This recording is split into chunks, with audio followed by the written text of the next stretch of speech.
Welcome back to the Winter Challenge 2025. My name is Eleni, and I will be your host again for the day. I'd like to welcome everyone. We have some new faces here, maybe for the Winter Challenge participants that they haven't met so far, but we will soon get to that. It's been a very exciting journey so far. You've completed the economics round, you completed the finance round, but also the first stage of the business case. It's been really nice seeing all the solutions that you've come up with. And after the peer grading, we have now reached the top 5 graded teams. And we're here today to watch them present their cases, present their solutions in front of you, but also in front of our jury group. What we will be seeing today, I will, of course, introduce the teams that have made it to the finals. I will also be introducing you to the jury group that we have here today, which I'm very thankful for everyone joining. A quick overview of what the business case has been for the ones that are watching us maybe from YouTube or later on after the business case finals. And then we will be welcoming the finalist teams to watch them present their cases. We will also have a short Q&A from the jury members right after it. And at the end, we will also have an audience voting. So other than the jury results, the audience, the people watching us from home, or maybe other week participants, family and friends, they will be able to vote for their favorite team, which will also be getting an award. So let's dive in. I would say, before we begin, I would like to take a moment to recognize the finalists. We have them here with us today. We will be starting with team 1040, Bratrot. We also have team 1064, Champs from Kazakhstan. We also have team 1124 from the USA, the Lambert economics team. Then we will be watching team 1171 present from Vietnam. Their team name is Sentinels. And lastly, we will be watching team 1202 from Bangladesh, the Kesian Crew. So congratulations, guys. We are super excited to see what you have come up with. Now let's introduce our distinguished jury members who will be evaluating today's presentations. We are honored to have such an experienced panel with us today. First, I would like to introduce you Christos Benos. He will be our head of jury. You probably also met Christos at the opening ceremony. He's the WIC general manager, but also an IEO academics department leader. We also have Alexander Zetkovsky with us. Alexander is the IEO General Secretary and has been part of the IEO and the IEOx Winter Challenge for a very long time now. Hi, Alexander, and thank you for joining. We also have Germano with us. Germano is a geospatial engineer and also a member of the International Economics Olympiad Executive Board. We also have Jaja with us. She's an EB member in the International Economics Olympiad from China and also part of Next Gen. I would also like to welcome Spring. Spring is a director in the Department of Corporate Planning in Lorcorn Biopharma International Group. We also have Philip with us. Philip is an organizer of the IEO 2024 in Hong Kong. So he's seen quite a lot of business case presentations in the past year, I would say. We've also have Thomas with us. He's a research assistant at the Center of the Governance of AI, but also an IEO board member. We also have Simon with us. Simon is from Poland. He's an IEO alumni and a gold medalist in the IEOx Winter Challenge and the IEO. He's currently studying economics in the University of Cambridge. And lastly, I would like to introduce Srech Eva. Eva has been part of the Winter Challenge in the past year, also an IEO alumni herself. She participated in the IEO 2024 in Hong Kong, and she was part of the business case winning team last year. She's passionate about languages and aviation. Thank you everyone for joining. I'm really looking forward to seeing the presentations, but also hearing the questions that you have to ask based on all the expertise that you have. Now quickly, let's take a brief look at this year's business case. This year's business case was provided by Edventures. Can we have the next slide, please? Perfect. So participants of the Winter Challenge had to get in the shoes of a consultant. So come up with a solution for Edventures, giving the provided background from them, aiming to advise Edventures on how to reach organization as a primary customer, how to engage with solo entrepreneurs, and then develop scalable solutions that would be quickly replicated. They also had to consider the tight budget constraints that Edventure is giving them and avoid reliance on traditional marketing or costly outreach campaigns. The participants had about a week to do that, while also trying to study for the economics round and the finance round. So the solutions that they have come up with are very creative and very impressive, in my opinion. But let's start, I would say, with the first team. I would like to welcome team 1040, Team Bratrot. Do we have Team Bratrot here? It would be great if Team 1040 could unmute themselves. Okay, so it's now time for our presentation, right? It's your presentation now. Okay. Wait a minute, because we have some, my teammates is not in here, so it's just like 30 seconds. Yeah, sure. We can give you some time, but we can also move on to the next team and have you presenting right after. Would that also be okay with you? Because sometimes there are technical issues. Yeah, they are coming, so sorry for our delay. Yeah. No worries. I think in the meantime, John, we can have their presentation on the screen. And yeah, just start screen sharing it. So we will share our presentation by ourselves, right? John will be doing that for you. Can I do it by ourselves?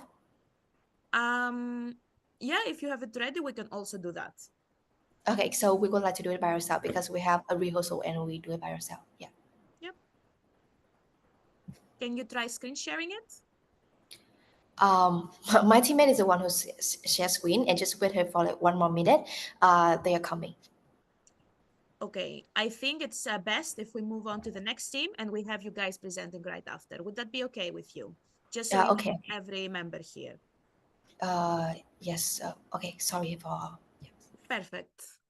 So I would like to invite next team 1064, Team Champs from Kazakhstan. Yes, sure. Can we share our presentation first? They're asking to do it. Yes, sure.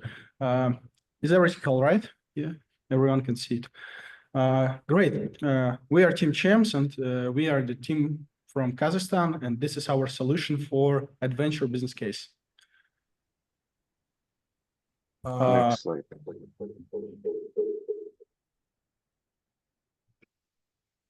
Edventures empowers emerging markets entrepreneurs to build education, acceleration, and investment, leveraging partnerships, AI, and innovative growth strategies to drive scalable success. Next slide. However, Edventures is 3 key challenges: pricing policy limits, scalability due to high training costs for entrepreneurs in developing markets.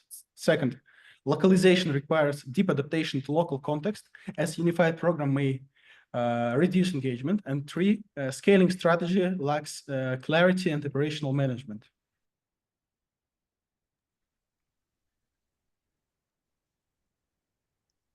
Edventures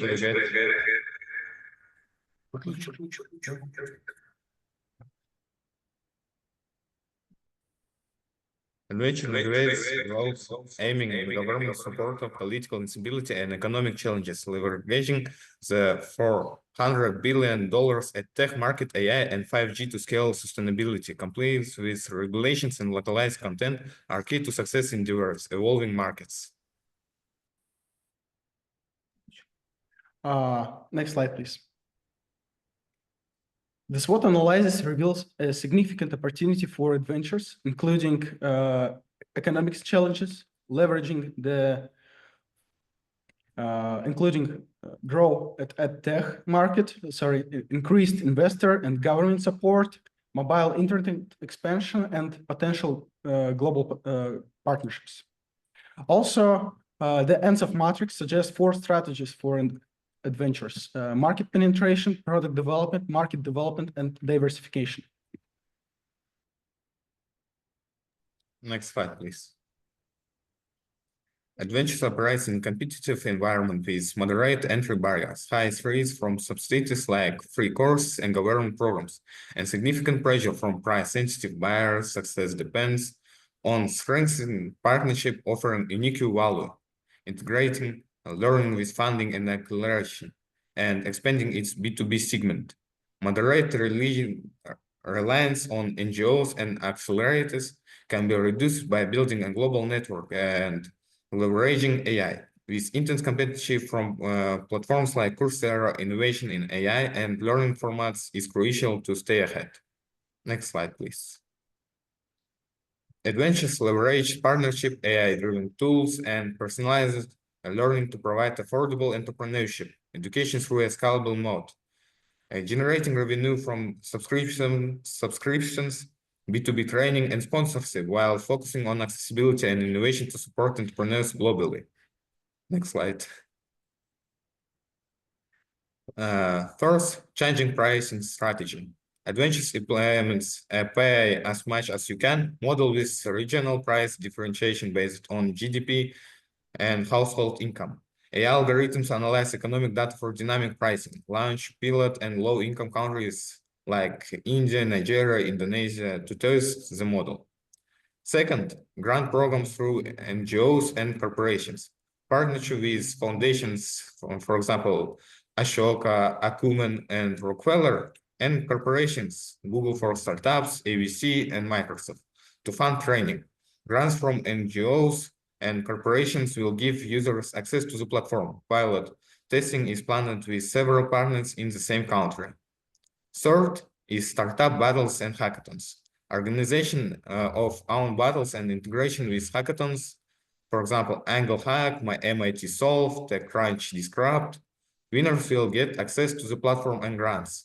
Preparation includes workshops, webinars, and sponsors engagement.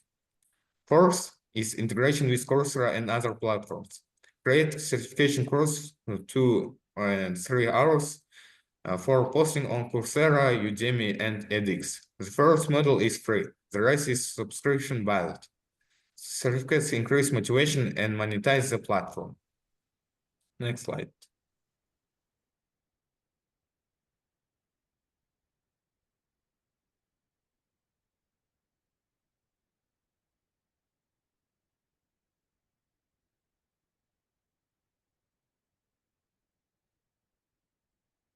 Sorry, we have some troubles with Alan's microphone, so midterm plan. Adventure aims to secure sustainable funding, expand partnerships, and promote inclusivity through partnership with accelerators. Adventures plan to collaborate with accelerators like Y Combinator, Startup School, Techstars, SeedStar, etc. To attract users and build trust. The building will serve as a preparatory base for startups, offering joint track with accelerators and provide funding opportunities for graduate simplify global entry markets. Sure. Second is funding through OER. Adventures will seek grants from OER programs like Hewlett Foundation, UNESCO, MIT to create a free educational models. Translate content and launch courses for underserved regions. This will expand access to education, secure grants funding, and boost platforms visibility. Also, third one is acceleration with ISA model. The income share agreement model will allow startups to join accelerator programs for free with a 5 to 10% income share over 2 to 3 years post profitability. A pilot program will be launched with partners, startups, Chile, Endeavor, and Atler, creating sustainable funding and increasing accessibility. Fourth one is establishing an endowment fund. An endowment fund will provide long-term funding through donations to support grants and acceleration programs. Corporate donors will benefit from tax incentives and access promoting startups. Fifth one is inclusion and diversity support. Partnership with organizations like Women Who Code, Girls in Tech, and UN Women will enable the launch of female-focused accelerators with mentors and funding. This will attract women and minorities, increase engagement, and open new funding opportunities. Can I have next slide, please? Sure, thank you. A long-term plan is planned to be in 2029 to 2035.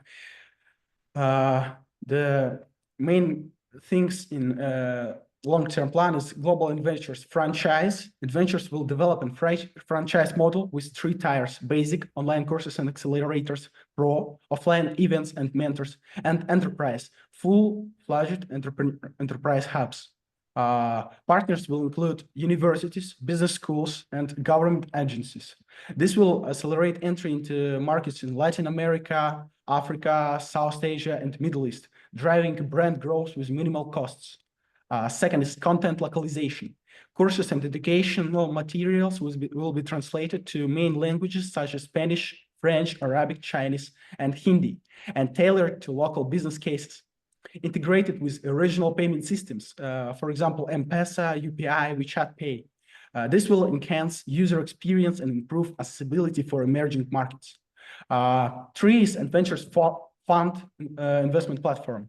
Edventures will create a venture fund to invest in promising startups. The investment platform will attract options. Blockchain and smart contract will ensure transparency, and this will establish a sustainable funding and strengthen the platform startup ecosystem.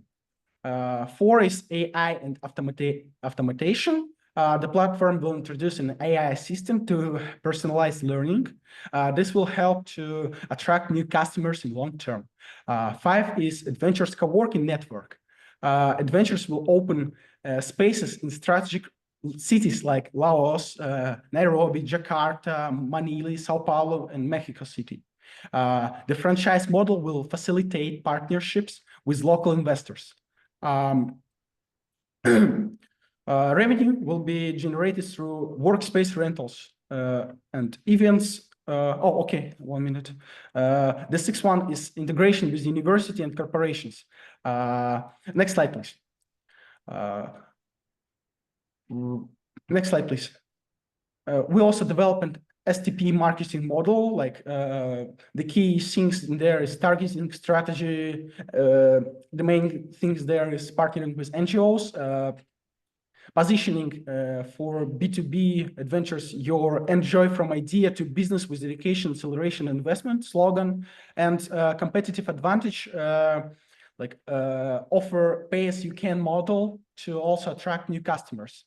Can I have next slide, please? We also analyzed the risks, like key risks can be seen on the slide. It is financial risks, market risks, operational risks, and technological risks. The impact and probability chart is also on the graph. Can I have the next slide, please? This is as part with our financial analysis. We created a unique economics and operating income summary. Key metrics of unit economics analysis can be seen on the chart. And also there is a break-even point that we calculated in 2028. Can I have the next slide, please? So sorry. Yes, guys, sure. I would Financial forecasting. ask for you to pause right now because it's been over the Sure. last Okay. Okay. Okay. Do not worry. You will probably have some time to answer the questions now, and you can use your slides for reference if needed. Sure. Congratulations. I would now like for the jury to ask any questions they might have, and I see Alexander raising his hand. Yeah, sure. Yeah, hi guys. Thank you for a presentation. Your presentation had a lot of deep thoughts. You gave it to the problem at hand, but also a lot of general words. And the use of your time, I would say that it was not that perfect. You could finish on time, so please pay attention to that next time. I want to also give one more general feedback before I come to my questions. I have 3 of them. Your slides are filled with so many words that it's impossible to read them and listen to your presentation simultaneously. So also please pay attention to this part of your presentation next time. I did not see the executive summary. Could you please give me a 1-sentence solution to the case? Sure. Leveraging new markets using technologies like AI and resources like online schools, for example, and partnering with local organizations to ensure growth, long-term growth. So using local partners to widen Yes. The Okay. franchise model. Do you suggest some paid service products? Paid service products.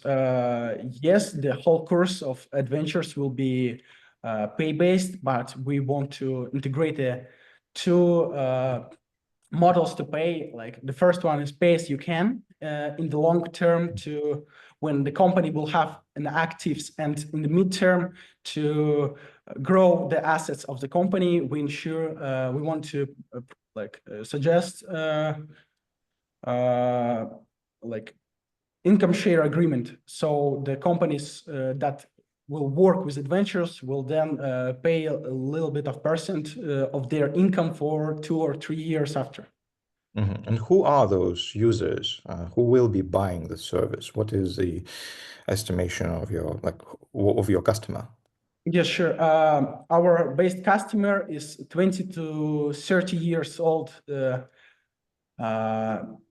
undergrad senior year student, or starting of graduate school, or startup guy who also work, but in the age range of 20 to 30 years old, in low income markets. So we managed to create like the least expensive options for them to have. What is your estimation on the price for them? Price, it will be free if they sign an income share agreement, but it will be about $1,000 to $1,500 for course. Well, okay, it doesn't sound like low income for me, but well. Yes, but like the necessary thing that I need to say that we also wanted to create partnerships with local NGOs so they can support this activity in their regions.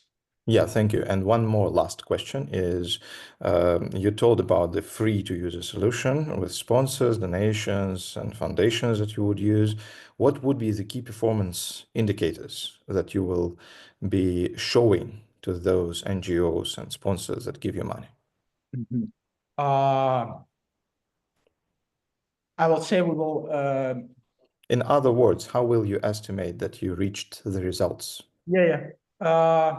The number of users whose business has successfully launched and worked for 1 or more years after the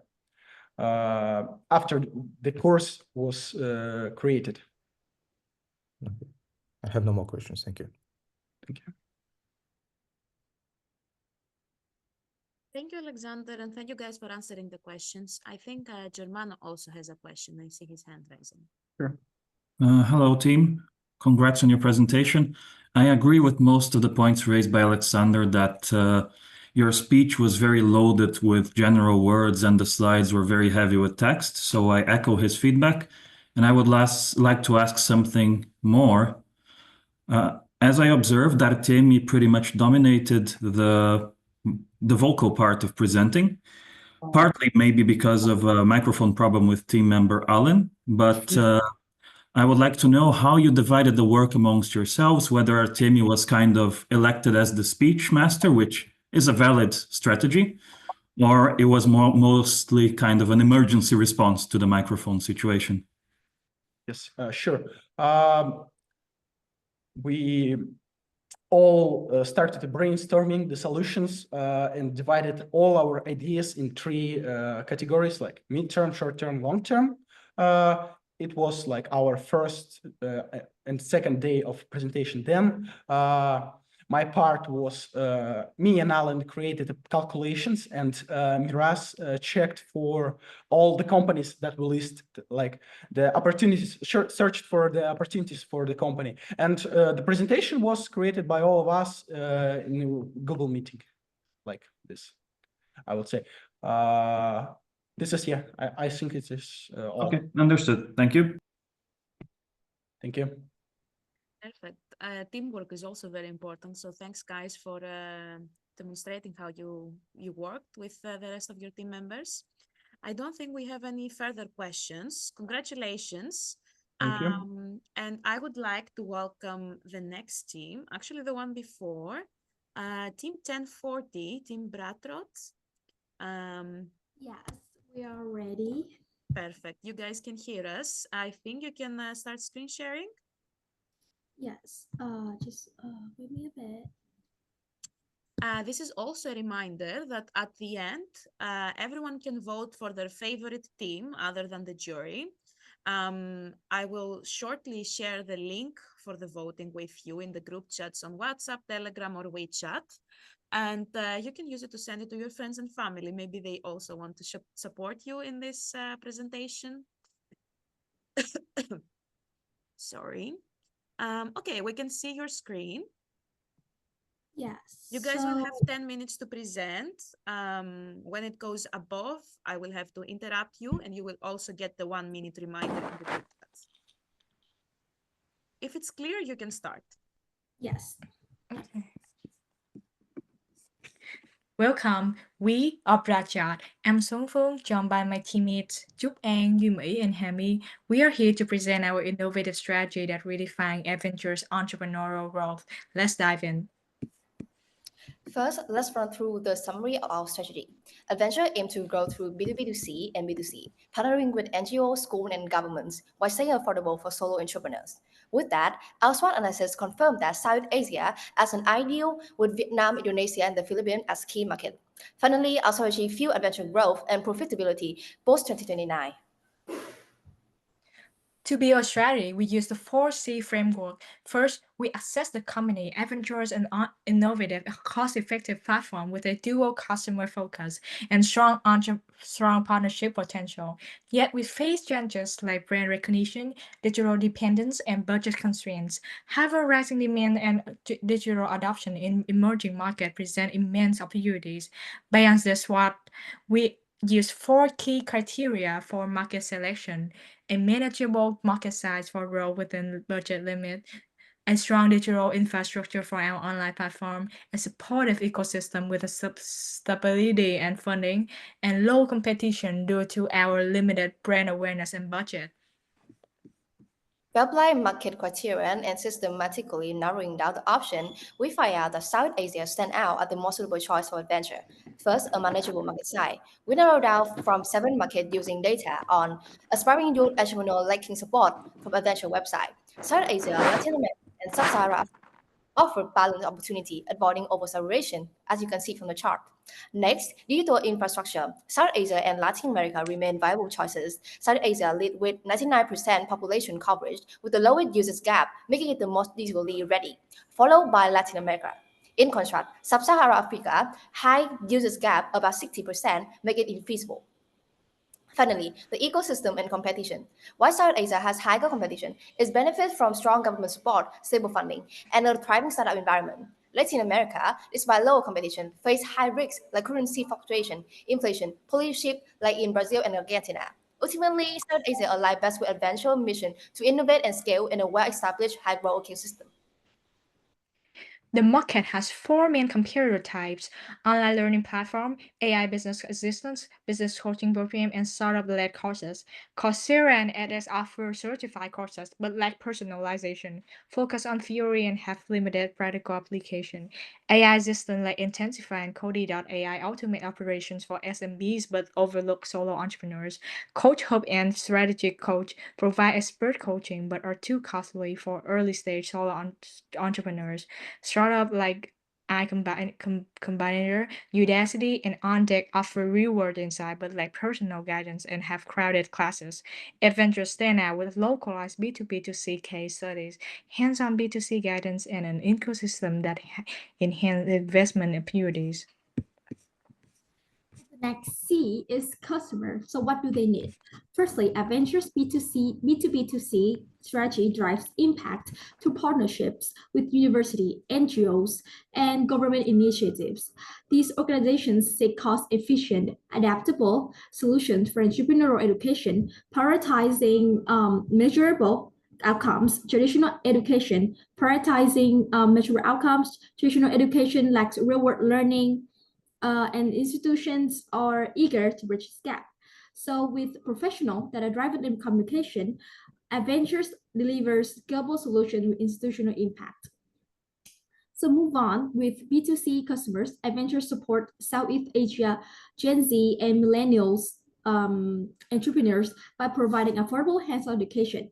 So often self-funded, they seek mentorship, skills and funding while value peer support and social media influence.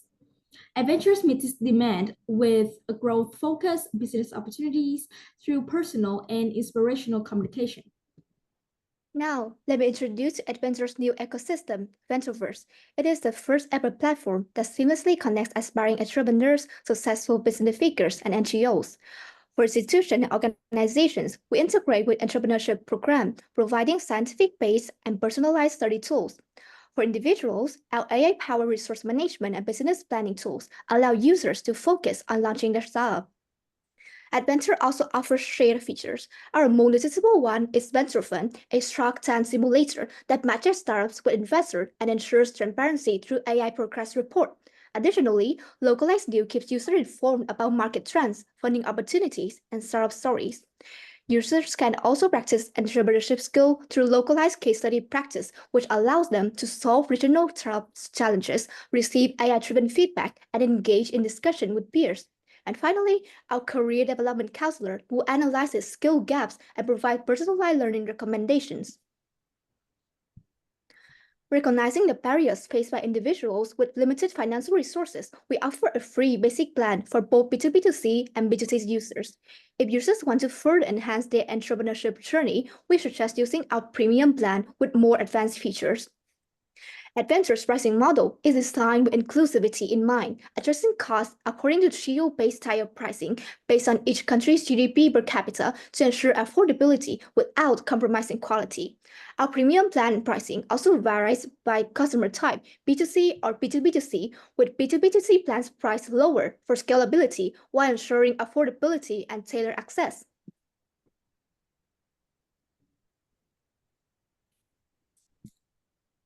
So moving on, Edventures' marketing strategy blends dual channel marketing with localized adaptations. So for B2B2C, we partner with NGOs, universities, and governments to integrate Edventures into entrepreneurship education through case studies, ROI analysis, and API integrations.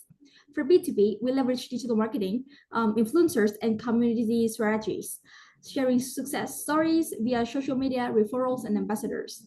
Localizations ensure tailored content and market-specific outreach. Strategic partnerships with incubators and institutions enhance credibility, while regions-specific social media and offline networking expand reach. Finally, we measure success through engagement, acquisitions, and revenue for sustainable growth. To successfully expand Edventure, we have developed a structured three-phase strategy. In the short term, we'll focus on B2C expansion in Vietnam, Indonesia, and Philippines by localizing content and strengthening B2B2C partnership through API integrations with universities. Community marketing effort will include free webinars, workshops, and exclusive networking events. Moving into the midterm phase, we expand to Thailand and Malaysia, refining our approach and adapting our Shark Tank simulator for these regions. Partnerships with global venture capital firms and accelerators will drive growth, while targeted content on social media will enhance brand presence. Long term, our goal is to capture 5% of the same market, reach 100,000 plus users, and generate $500,000 in revenue by 2028. Regarding our financial projections, Adventure cost structure become more efficient post 2028. R&D costs peak in 2025 due to AI development and decline as infrastructure measures, then rise briefly in 2028 for expansion. Similarly, marketing costs are highest in 2025 and 2026 to drive adoption, spike again in 2028, then stabilize. Maintenance costs grow steadily to ensure scalability and user satisfaction. Regarding our revenue projection, losses in the first 2 years due to initial investment in R&D and marketing, then break even in 2027 with a temporary dip in 2028 due to secondary expansion. From 2029 onward, revenue surpasses costs, ensuring sustainable growth. At the same time, a balanced B2B2C and B2C model fuel revenue. B2B2C ensure early stability via partnership, while B2C accelerate post 2027 when credibility rises. Moving on to risk management, Adventures faces data, market, legal, and financial risk. In detail, for data risk, encryption protocols and clear data governance ensure security. Next up, with market risk, we mitigate it with partnership, lookalike content, and targeted campaigns. To manage legal risk, we conduct regular audits and strengthen IP protections.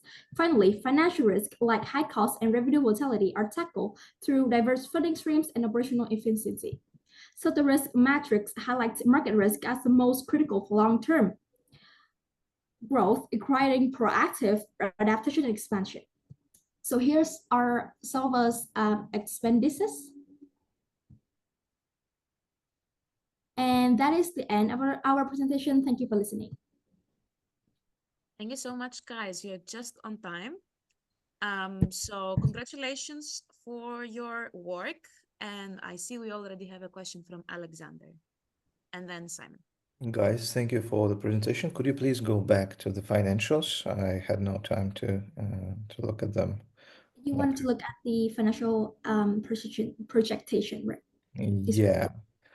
Yeah, could you tell me in general words, like what would be your estimation of the costs per year, maybe per the first year, second, third, and what would be your estimation as per results for this cost?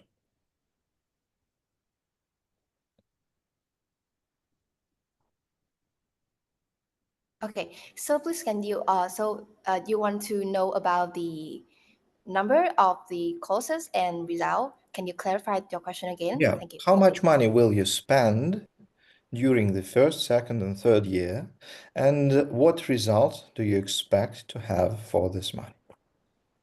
Okay. Chuan, can you go to figure 8? Yes. Yeah, okay. So in the first year, our operating costs will range to about like 150,000 USD, and it's gonna rise. And in the first year, we're gonna lose due to initial investment in R&D and across marketing to for market entry in South Asia. In 2026, we have operating costs about like 295,000, and we also kind of lost with the margins about like 5%. However, we start to have like revenues from 2027, and we are estimated to be break even in this year. So the reason for it is that we consider that when we first enter the market, we need to make some investment for the R&D as well as partnership. So we got a loss in the first few years, then we will start to have profit. Okay, I see, but you didn't answer the second part. What will be the results for this cost? Result, you mean about number or about the impact of our strategy? Number, impact. Okay, so the you mean about the profit?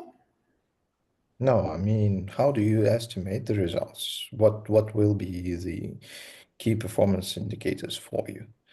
Is it only the Okay. Okay, so the key performance of our result is we rely on the our expected number of subscriptions, because our revenue heavily relies on the subscriptions, and this is based on the fact that we gonna have a heavy partnerships with institutions in our market.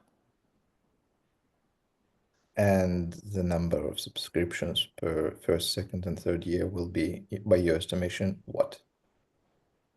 Okay, so okay, so this is we're aiming about like because we have a geo-based and the subscription fees really vary due on your geographical, based on where you come from with the country. So that we are just estimated the cost, and because it's really it's kind of harder to really detect the exact number with the geo-based hiring pricing. So there is no estimation on number of subscriptions, correct? Yeah, but we hopefully is about like 100 subscriptions in no, about like 1,000 subscriptions in a country through the partnership with institution. Okay, thank you. I have no more questions. Thank you. Simon raised his hand next. Yeah, so I have a question regarding also the projections, more specifically the tech infrastructure costs. So I looked into the appendix, and I saw that the amount that will be spent at the end for tech infrastructure is 75,000. Do you think this is realistic given the scale that your business is going to achieve by then? It is a very tech intensive business, and you need a lot of throughput to actually make it happen. Okay, so so I would say that there's kind of some overlap between maintenance and tech infrastructure as code, and I believe that we are gonna have like for maintenance to improve the tech infrastructure in that. So I think that is the number is kind of is still realistic due to we have both maintenance and for tech infrastructure. And for tech infrastructure, it is something like you open for a new feature and anything else, and maintenance is to improve your tech infrastructure, so that is gonna be able to to handle the new subscription. Okay, thank you. Yeah. Thomas, you also had a question. Yes, thanks for the presentation. My question is that you guys identified various players and listed some of the limitations, but it wasn't clear for me how would you compete against established regional players like Kangaroo and Jenny Book that you cited. Could you better explain your specific competitive advantage, and how would you build sustainable moats against local incumbents that could hypothetically easily replicate AI features?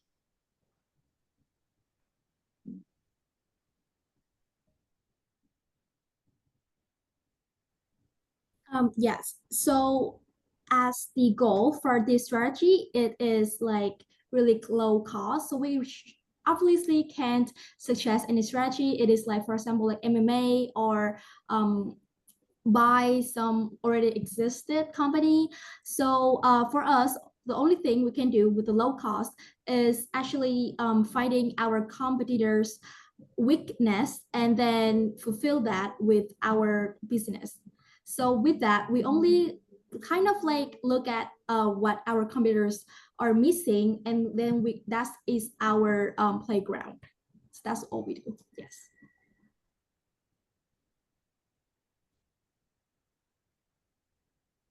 Perfect, thanks. Thomas, I don't know if you have any other questions, but Okay, to follow up on that, which specific features of your product you think Kangaroo, for instance, that I searched, have like 30 million users already in Southeast Asia, couldn't easily replicate and compete in price as well? So what you're asking is that what if they're duplicate our features, right? Yeah. Okay. Okay, for these things, we have, as we know, we enter the market by using partnership with institution. So different between us and Kangaroo is that we have a very strong partnership with institution and university, so that we have like customer from that kind. So that when we enter the market, our feature is being utilized by the existing, entrepreneur through B2B2C, and we compete with them by a more credibility because we partner with university. And I would say that there's a market, for example, Vietnam, where Kangaroo is not something prevalent, and university students, most of them, they don't use that much. So that also why the reason we choose some country like that to be our first entry market. Okay, thanks very much. Thank you all for the questions and the answers, of course. Do we Congratulations. have time for one more question? We do have time for one more question. Do you have one? Yeah, please. Go ahead. Could you please formulate, guys, the one sentence solution, like what to do? So basically what we do is what we do is that we expand our market first, and then with that market, we identify the already competitors' weakness, and then we fulfill it. So that market is already like identified through a lot of criteria. Yes. Okay. Guys, and congrats. So next, I would like to invite team 1124, the Lambert economics team. Are you guys here? And can you hear us?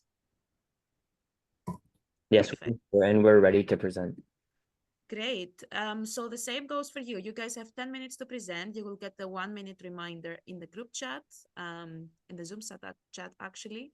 And next you have 10 minutes for questions. You can start. Welcome, everyone. My name is Art, and we're the economics team. Today, we're addressing a critical challenge in global entrepreneurship: democratizing access to business education and support through Edventures' innovative platform. In today's rapidly evolving business landscape, we've identified that traditional entrepreneurship resources remain inaccessible to those who need them most. Our solution combines AI-driven technology, community-based growth, and strategic partnerships to break down these barriers.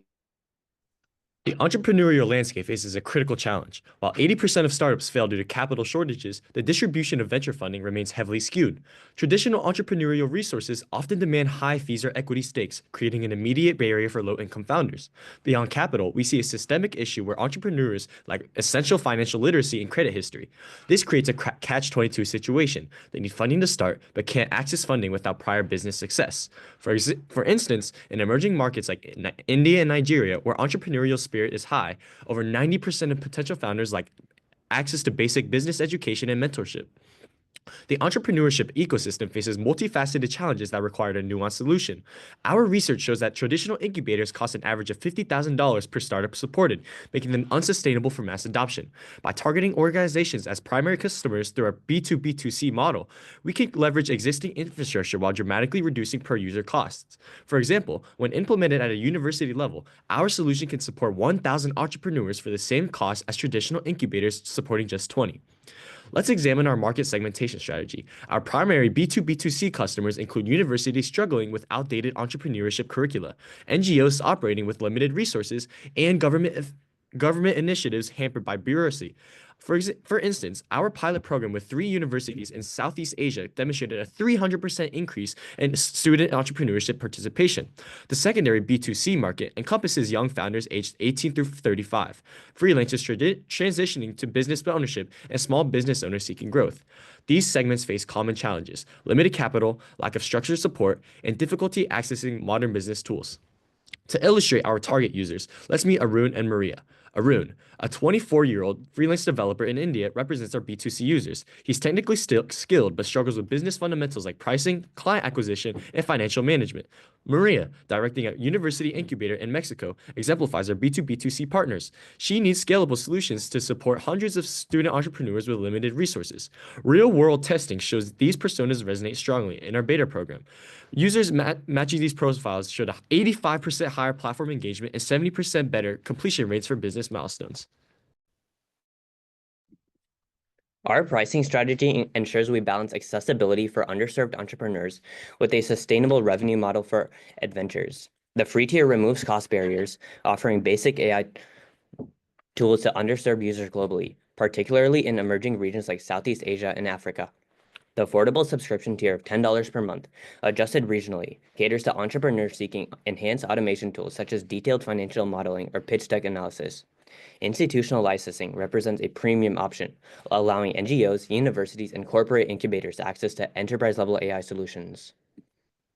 The global entrepreneurship ecosystem is simultaneously booming and fragmented. With over 582 million entrepreneurs worldwide, most lack the critical support needed for long-term success. For emerging markets such as India and Nigeria, Brazil, where entrepreneurship is a primary driver of economic growth, systemic gaps in mentorship, funding, and education often halt progress. Automation is revolutionizing the space, with AI-driven tools projected to dominate a $2 trillion industry by 2030. Traditional entrepreneurship support systems are resource-intensive and unable to scale for mass accessibility. Incubators and accelerators demand significant physical infrastructure and often charge prohibitive fees, excluding low-income entrepreneurs. Current online resources, while widely available, are unstructured and lack practical application, leaving entrepreneurs without the personalized guidance they need. Our strategy acknowledges and addresses several key risks: low adoption rate, resistance to AI solutions, and challenges converting free users to paying customers. For institutional adoption, we offer a plug-and-play curriculum and full university pilots to showcase success before requiring full commitments. To overcome distrust in AI-powered tools, we combine an automated guidance with human-led mentoring and community validation, ensuring users experience immediate value. Lastly, free to premium conversion is incentivized through gamified achievement systems, showcasing measurable progress and unlocking advanced features. Our three-phase strategy ensures calculated expansion and targeted outreach. Phase 1 focuses on university incubators, offering standardized AI tools for entrepreneurship programs that reach vast numbers of students. Phase 2 moves into partnerships with chambers of commerce, leveraging their existing trust and networks to onboard local entrepreneurs. Finally, Phase 3 builds a community-driven expansion model, scaling through organic referrals, founder circles, and testimonials. Each phase builds on the previous, creating a foundation of trust and efficiency. University students represent nascent entrepreneurial talent, often hindered by a lack of scalable institutional support. Our plug-and-play AI incubator model transforms academic spaces into hubs for innovation, with minimal additional resources required. It covers startup essentials like funding strategies and market validation, while offering AI-powered tools. Students use AI chatbots to refine business models and access peer-driven forums for collaboration. Building on the university incubator strategy, we've identified a powerful community dynamic central to our success: localized student-led entrepreneurship networks. Chambers of commerce are essential allies for Edventures, as they act as trusted connectors between local businesses and entrepreneurial resources. Partnering with these chambers allows us to integrate Edventures seamlessly into established networks of small businesses. For example, local entrepreneurs can receive exclusive access to AI-driven tools for business planning, financial management, and scaling. These partnerships also incentivize chambers by offering commission structures for onboarding businesses, fostering a mutually beneficial relationship. With just 500 chambers on board, Edventures can reach over 100,000 small business owners within just 2 years, building credibility and ensuring widespread adoption through these influential hubs. Entrepreneurs often struggle to connect with relevant mentors, investors, and peers due to fragmented resources. Our centralized AI-powered business database resolves this by serving as a matchmaking hub for startups, investors, and institutions. For instance, venture capital firms can filter startups ready for funding, while entrepreneurs access vetted accelerators. The AI platform further provides insights into due diligence, helping investors make informed decisions. Early adopters of this model, such as university incubators, have reported a significant increase in engagement and funding outcomes simply by having this structured and searchable resource at their fingertips. Leveraging AI automation, our marketing strategy minimizes costs while maximizing targeted outreach. For example, personalized email campaigns suggest business resources tailored to an entrepreneur's unique needs, creating a highly engaging pipeline. AI-driven SEO content, such as educational guides and case studies, rank high in search results, drawing organic traffic to Edventures. Beyond automation, referral incentives and gamified rewards drive community-driven growth. Founders gain benefits for onboarding peers, creating an ecosystem of trust and collaboration. By merging authenticity, our cost per lead is 50% lower than industry benchmarks, accelerating rapid and sustainable growth. Now, existing platforms for entrepreneurs like LinkedIn or Reddit lack structure and expertise, but Edventures AI-powered forums provide curated discussions, peer accountability groups, and live Q&A sessions with industry leaders. For example, a founder struggling with financial projections can post their issue, receiving AI-suggested solutions supplemented by peer and mentor input. By year 2, we project 100,000 plus engaged entrepreneurs in our forum, exchanging ideas, solving challenges, and building networks that extend far beyond the platform. Now, Blastoff, our flagship AI business suite, which integrates all the tools entrepreneurs need to navigate their journeys. From funding research to product market fit analysis, the platform offers an end-to-end solution in a user-friendly dashboard. For instance, Blastoff's AI business models can analyze a startup's financial metrics and generate custom solutions within minutes, providing a level of expertise previously inaccessible to under-resourced entrepreneurs. This MVP that we've created demonstrates the potential for AI-powered entrepreneurship tools to create tangible, scalable success. Projected costs for Edventures declined significantly over time due to AI automation and economies of scale. For example, cloud-based AI costs start at $1.50 per user, but drop to 40 cents by 2029 as the system optimizes. Similarly, marketing and support costs reduce as organic growth and community-driven expansion take hold. In our pilots, infrastructure efficiency reduced operational expenses by 30% in year 1 alone. This cost model ensures we are affordable as we expand to millions of users worldwide. In phase 1, we target high-demand emerging markets like India and Nigeria, where infrastructure is limited but entrepreneurial ambition is high. Phase 2 involves North America and Europe, and by phase 3, we integrate into government programs. This strategy helps meet regional needs, where we foresee 300,000 active users in 2 years. Traditional incubators scale inefficiently, requiring more space and personnel as users grow. This scalability is driven by network effects, and as more users join, they contribute expertise back into the ecosystem. In the first 6 to 12 months, we plan to onboard 50 universities and incubators, refining our AI systems based on real-world user feedback. By year 3, we expand to 500 universities, supporting 1.5 million entrepreneurs worldwide and generating $25 million in revenue. Multilingual AI capabilities ensure inclusive global adoption, while institutional partnerships drive mass adoption. Our next steps involve finalizing integration with government-backed programs and scaling our mentorship ecosystem. Ultimately, Edventures creates an entrepreneurial future where opportunity is made universal. Here's our appendix. Thank you. Thank you so much, guys, for your presentation. You were just on time, so it's now time to invite the jury to ask their questions. I think Thomas raised his hand first, so Thomas, go ahead. Your financial model assumes that the AI costs will be reduced per use from $1.50 to $40 per year. Could you explain to me how did you guys come up with these numbers? If you guys plan to use external AI solutions or proprietary solutions, and why do you think the costs will get lower when the costs of frontier models tend to get higher? So we actually created this platform that we are using for like a lot of our AI solutions. So if you want to go to that, Shivam, and show them our model, but we created the platform. It's called Blastoff, and what we've seen while using Blastoff is not only, number one, while we were adding more users, there was a lot of ways that we could kind of scale more efficiently with our AI models. So number one, the prices were actually dropping, so we were able to get cheaper and cheaper models with like relatively similar strength as time went on. You know, we got models like Llama and DeepSeek, which were much cheaper, like API calls than earlier models that we had initially used for the platform. So as time goes on, the strength of the models will increase or stay the same, while the prices will continue to decrease. There will be more and more cutting-edge models, and we might transition to those, but even those will decrease in price as time goes on. And so we've seen that. Do you want to go to the actual website, please, Shivam? So we actually created the website. If you want to go to any of the AI tools, Shivam, can you go to some of the AI tools? So we created the website, and it has a funding database, it has a mentorship platform, it has, so as you can see, it has a grant search feature that's AI based. And so this AI call by this grant search costs under a cent.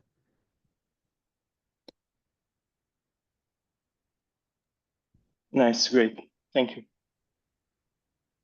I think Alexander was next, and then we can go to John. Yeah, guys, thank you for your presentation. It was a very clear solution, nice presentation, almost perfect logics, and very professional.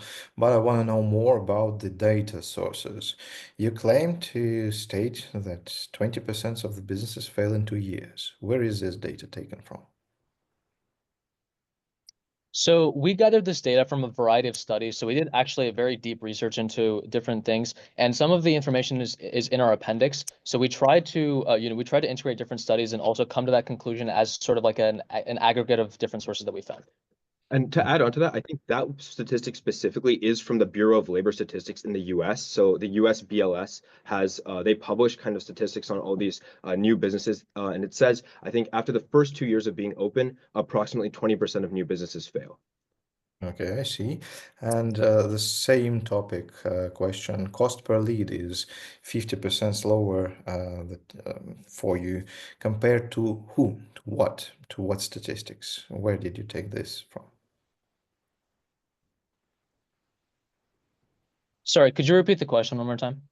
You stated that the cost per lead for your business will be 50% lower. 50% lower to what? To compared to what statistics? To which firms? So we actually did an industry analysis in our slide that shows the identifying the market gap analysis.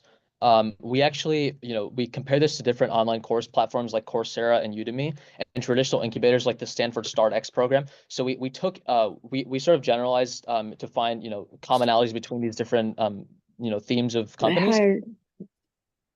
But we tried to find commonalities, and we compared it to these different models, and that's how we came to the conclusion that Edventures would be cheaper and the cost per leads would be less. To add on to that, just in case you can hear me, right? So just to add on to that, what we noted was we went for the minimum price. So among Udemy, Coursera, and all of these different platforms, the lowest we found per lead was actually $1. Some of them ranged more. So some Udemy courses cost more, some Coursera costs more. But like what we found was in our research, $1 is approximately the lowest, and our leads are around 40 cents, I believe. And so we're approximately 50% lower in and so as it scales, obviously our cost per lead will get lower and lower as we partner with more chambers and they do more outreach for us. But Yeah, I see. Yeah. Thank you. That answers my question. Why would the entrepreneurs join the network that you built? And why would they put their time and effort into the newcomers? What will be the benefit for them? The universities or the chambers? Sorry. You stated that you will build a community in which there will be an access to a huge network of entrepreneurs. Why would those entrepreneurs will put their time and maybe money into the businesses? Wait, can you repeat the last part of the question one more time? Why would the people, the community that will be built, be interesting for them to put their effort and time and money into others? Yeah, so that's a great question, actually. And we thought about that a little bit too. So we looked online, and especially in the US, there's a large community of like retired and kind of like older entrepreneurs who like to give back to the community. So it's called SCORE, SCORE. And so we actually reached out to them for our Blast Off partnership with our mentorship platform. And like they were very like all of it is free. So you can go and reach out to, I think it's over 50,000 retired or kind of older entrepreneurs, and they will help you and guide you through everything completely for free. And what we found is like that's a very, very prevalent thing here, not just with SCORE, but with other platforms too, is that there's like a very strong, the same thing with like startup houses or startup culture in general is very, very supportive in that sense. And so we believe that kind of community, there are a lot of communities like that already, kind of just like that have lots of entrepreneurs and stuff coming together and collaborating and helping each other. But this will be a much more formalized version of that, and it'll have a lot more features and offerings. And so we believe that there's a strong impetus for people to go and join this one. And to add on to that, our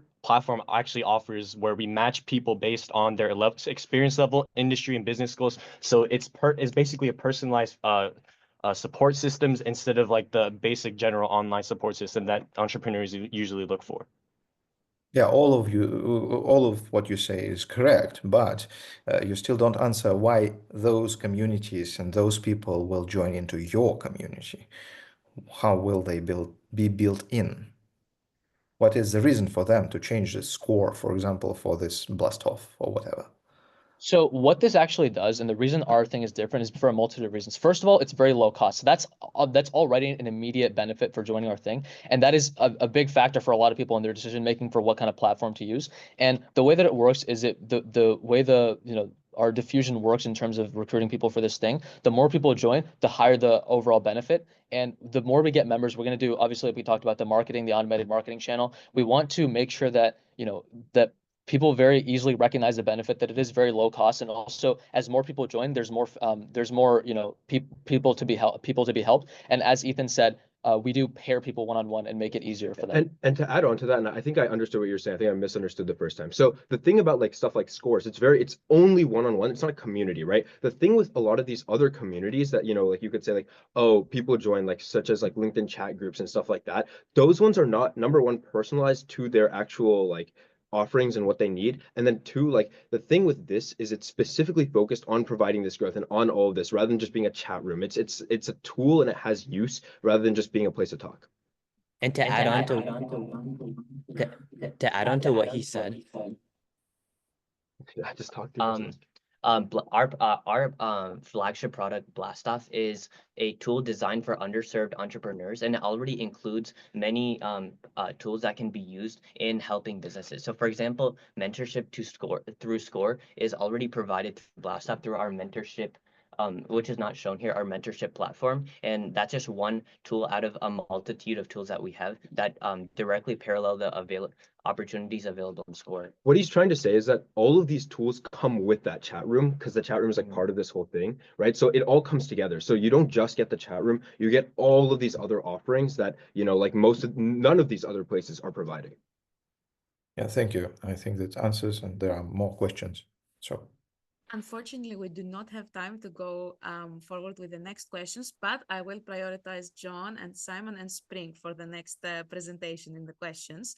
I believe those were important answers you guys had to get for completing your grading. And thank you, Team 1124, for your presentation.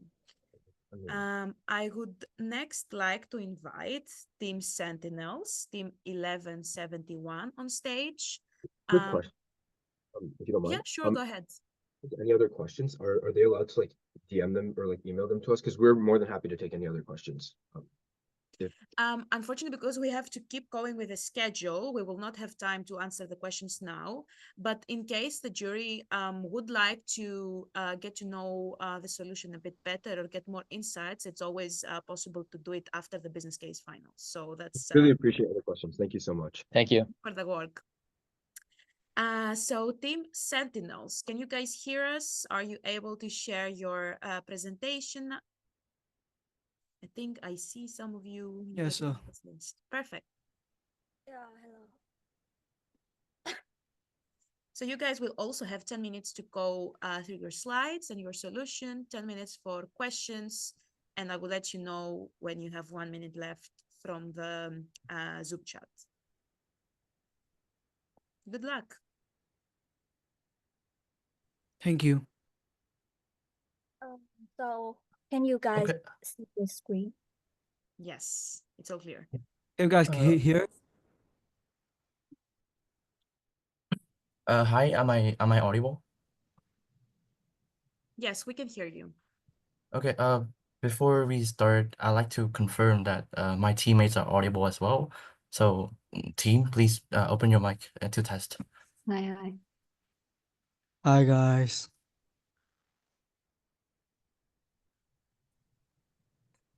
Okay, I think we could start. We Okay, can hear so all of you. Okay, that's great. Okay, you can start the timer now. Yes, good luck. Hello, everyone. So can we just start with a quick poll? Okay. I want to ask how many of you have been to Southeast Asia? So if you have, please react in the Zoom, please. Heart, okay, or anything. So if you have visited any country in the region, then you would know that this area, it is a huge financial and technological hub with a fast-growing startup culture. The ecosystem is thriving, but many aspiring entrepreneurs are still left with an idea that never gets the chance to grow. Hi, we're Team Sentinels, and we're here to help Edventures protect the rights to entrepreneurship education. So, to summarize the issue, Edventures must scale up their impact while serving users with low purchasing power and with limited resources. There are 3 problems that we want to solve. First, the existing support is fragmented and ineffective. Second, the entrepreneurship education lacks practicality. Third, scaling personalized guidance is challenging. We want to tackle this with AI-driven learning, firstly. Secondly, ambassador marketing. And thirdly, a community-driven platform.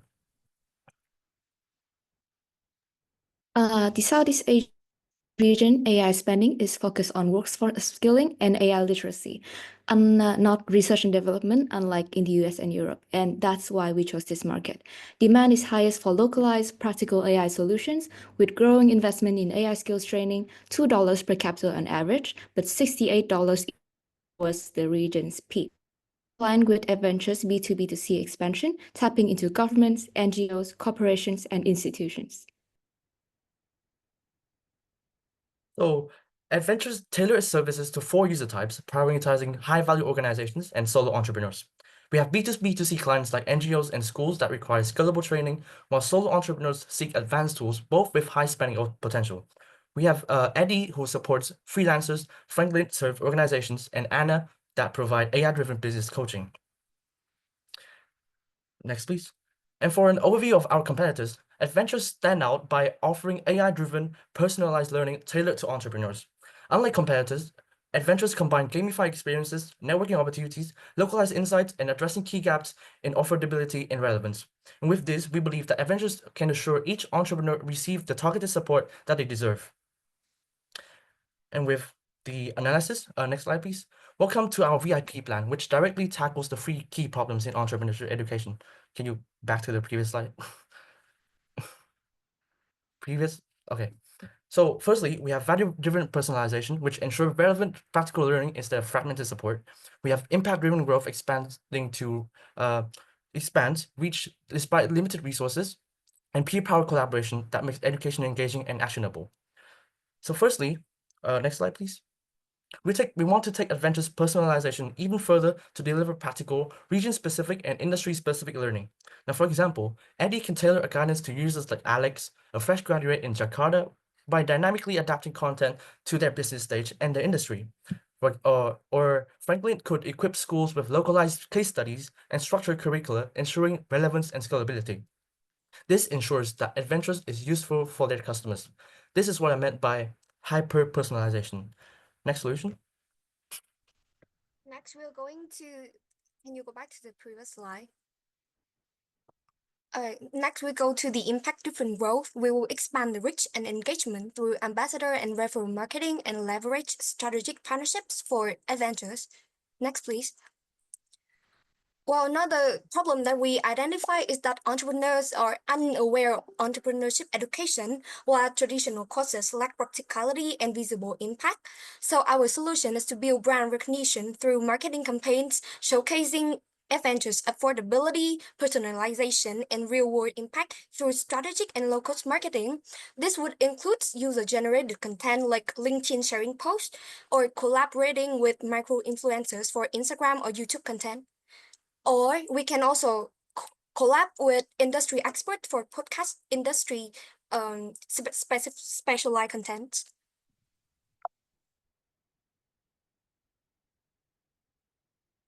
Moving on to the partnership with incubations and NGOs in order to provide VIP users with location-specific mentorship and support from industry professionals and entrepreneurs. The collaboration with the business incubators and accelerators allow us to validate startup founders for beta testing, have the insights and pilot programs. However, in order to do this, we'll have to pitch the app as a tool for guided learning and educational content based on need. For the partnership with NGOs, it empowers us to gain access to target users, leverage existing workshops, and to receive valuable user insights and case studies. Hence, we will have to offer co-branded initiatives or educational content, as well as provide freemium access. Lastly, our P, it is our peer power collaborations. So let me introduce you to our Vanny, our business tailor Reddit. Can you change the next slide? So meet Vanny, our business tailor Reddit. So Vanny is not just a forum, it is mind of tomorrow's entrepreneurs, a living, breathing ecosystem where every discussion, every struggle, and every hard-earned insight feeds directly into Edventures AI. The process we name AI optimized learning, making the platform smarter with every interactions. The more users engage, the sharper AI becomes, the more precise Franklin mentorship gets, and the more tailored Anna's guidance feels. And the best part, it is open to all, a public space for organic discovery, but with exclusive perks for one of our own, interactions, discounts, premium content, and top-tier networking. This is the difference that us, Sentinels, want to bring forward. Next slide, please. We'll implement a structural batch system that incentivizes engagement and knowledge sharing through progression-based rewards. Users rank up by contributing valuable insights, staying active, and excelling in courses, while inactivity or low-quality content to rank down. This fosters long-term retention, improves content quality, and builds a network of top-tier users who drive organic growth. Next slide, please. Yeah. Our pricing system is directly derived from our competitors, but we improve it. Our plan includes a hybrid pricing model that balances flexibility and affordability for different user needs. Pay-per-use options cater to entrepreneurs seeking specialized skills, while subscription plans provide long-term value at competitive rates. For example, users can pay $45 for an introductory course and up to $500 for expert-level learning. This ensures accessibility while maximizing revenue potential. On the other hand, the subscription plans range from a free tier with limited access to premium options featuring expert mentorship, AI-driven learning, and collaborative tools. Individual plans cater to solo learners, while family and organization plans provide shared access, customized learning paths, and monitoring tools. Tier pricing, exclusive perks, and early discounts to attract customers, driving engagement and long-term retention. Okay, so moving on to our finances, our revenue projections are based on industry benchmarks and estimated user behavior. Now, for example, we have a basic assumptions here, for example, 5% conversion rate and an average user spend of around $150, and we anticipate strong initial growth. And based on those baseline assumptions, we have our varying stats year by year. Number of users start at 50,000 in year 1, reaching 4,000 by year 4. Conversion, retention, and spending per user rise over time, with ads and B2B contracts also rising as we have more users. Year 1 revenue is expected to be around $1,000, with B2C becoming dominant over time, and strong growth will come from user expansion, rising conversions, and ads. B2B2C drives retention, making the model scalable and profitable long-term, putting revenue of year 7 at around $10 million. On the other hand, year 1 cost will be around $342,000, mainly for AI, ambassadors, and B2B growth. Year 2 costs drop around to a little more than $200,000, shifting to optimization. Long-term costs will stabilize at around $230,000 per year, with moderate increases in AI, B2B, and infrastructure. These slides will show our calculations, and we're happy to answer any questions regarding to this. And based on the previous calculations, the weighted average cost of capital will be around 8.24%, ensuring returns above this rate will create value. The net present value will be around $21 million after 7 years, justifying the initial investment, and will be breaking even in around less than 2 years, showing the strong financial prospects. For the implementation, Edventures will scale through venture funding and strategic partnerships for cost-effective growth. In the first few years, initial efforts would focus on B2C validation and B2B2C expansion, securing institutional contracts, and by 2031, Edventures can aim to dominate the B2B2C entrepreneurship education market through acquisition, automation, and IPO readiness if needed. And with a scalable AI-driven platform and a thriving community, it positions itself as the future of accessible entrepreneurship education. There are 4 key potential risks, including being unable to secure partnership due to misaligned objectives, risk of data privacy and security, unsustainable costs, and resource overdependency. And here are our explanations, and thank you for listening. That's the end of our presentation. Thank you so much, guys. Good luck with your results. I see we already have some questions. Germano, you can go first. Thank you. It's actually not a question, it's a compliment. It was very well noticed by me at the very start that you made a mic test of all of your team members, and you were humble and confident with the admins on our team in starting the clock. Congratulations, that shows servant leadership. Carry on. Thanks for the important note, Germano. That's actually really nice to give compliments when something is done good. And we can now go to Alexander if he has a question, and then to John. Maybe let's let John ask first, before I took too Yeah, we much. could also do that. Go ahead, John. Okay, thank you very much. It's no need to change the sequence, but okay. I haven't understood why did you choose Southeast Asia as your target market, and if there are specific reasons, are you planning to have some stakeholders involved in this region as key players, or is something that I didn't manage to catch? I think that we do lack a bit of justification for our chosen market there. However, Southeast Asia is a market that focuses a lot on application of AI rather than research and development.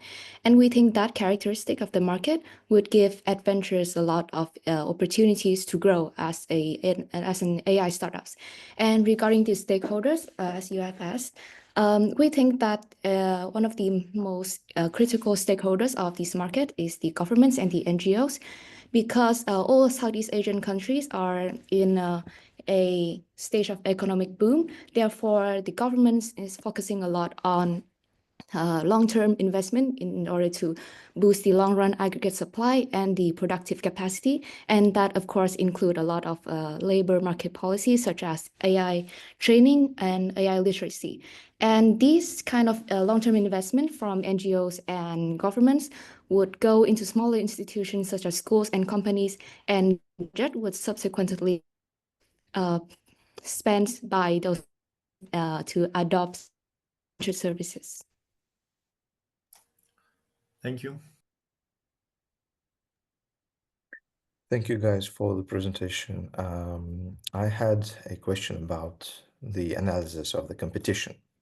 The financial estimations you made were really very thorough, but could you compare those to some other organizations, some other, do you have any examples of real world performance to which you could compare your estimations? I'm sorry. I'm so sorry. I was lagging. Can you repeat your question, please? Yeah, sure. Is there any statistics, any financial reports of the competitors' organizations that do the same thing that you could compare to your estimations of financials? Okay. Can we first have the competitors overview to that slide, please? Can you go back to the competitors overview slide?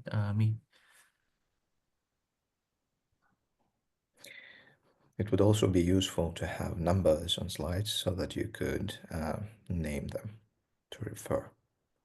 But that's just a small feedback. Okay. It's Well, yeah, that's slide. Okay. So as you have asked about our competitors, we have put the numbers here. These are the data that we have currently because it exists on the internet. For example, Skillshare have 12 million users and Founder have 300,000 paying members. And with regards to our financial assumptions, we base it on industry average. For example, in our assumptions table, we'll have like a conversion rate of around 2 to 3%. These are just average of the industry if we're talking about the financial assumptions. And for competitors overview, these are the current numbers that we have. We also have the price for our competitors in our pricing strategy slide.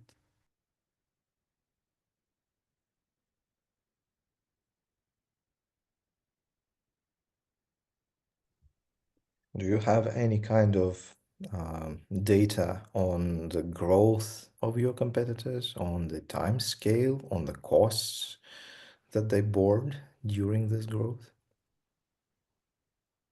Okay, thank you.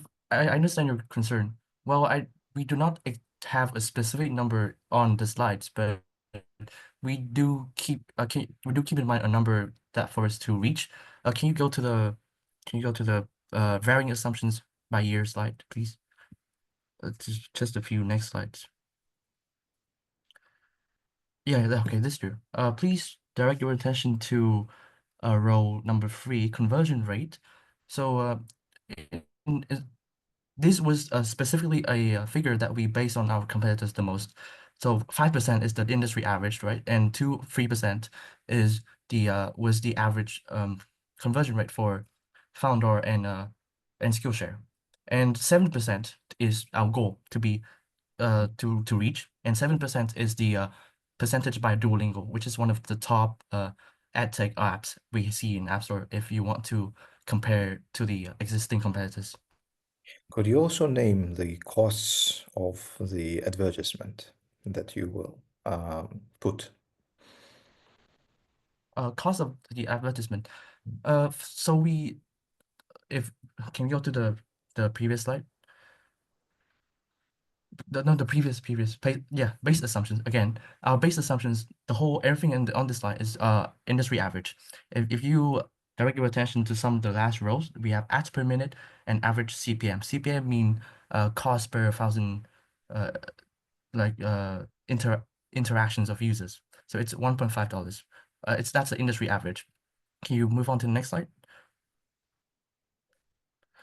And we move down to the last 2 rows. We also assume the average cost per 1,000 ads interactions of our company to be $1.5, with an average min spend on app per day is 10 minutes.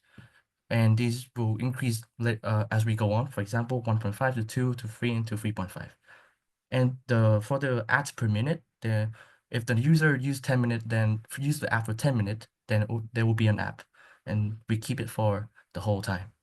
How much money will you spend on the first year, for example, on advertisement? The total sum. Okay, I understand your question. Can you please go to cost projection year 1?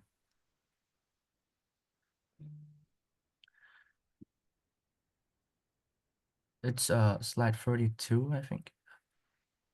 Cost. The next more. Yeah, I got it, this one. So if we separating marketing and advertisement, we don't run ads, or we don't run expensive ads or have YouTube videos and all that. We focus our outreach efforts through ambassador and refers, and as well as B2B partnerships, and that will be totaling around $90,000, with 50 belong to partnerships and the rest 40 belongs to ambassadors. So your estimation is, if I understand it correctly, that by spending roughly $100,000 US, you will reach 50,000 people. Yes, that is correct. Also, if you're talking about the number, yeah. Sorry to interrupt you, but you stated that your conversion rate would be something like 2%. And here it means basically that for this $100,000, you must reach what, 10 million people, something like this? Sorry if I'm incorrect in my calculations. I'm just doing it roughly. So 10 million people for $100,000.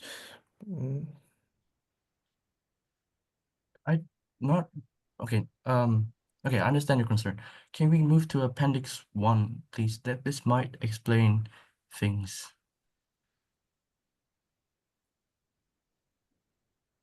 Can I add something? The conversion rate is like 2% of like the 50,000 people that will be our paid users, rather than the total number of users from our platforms. So how many total people you need to outreach to get to have those 50,000 paid users?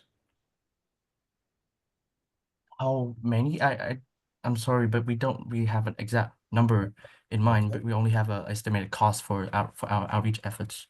Okay, so those costs are presented for the clients that you presume to have already, yeah, paid customers. Those 50. The 50,000 members are only the total amount of users, not, well, that number would include the paying users as well as the non-paying users. Mhm.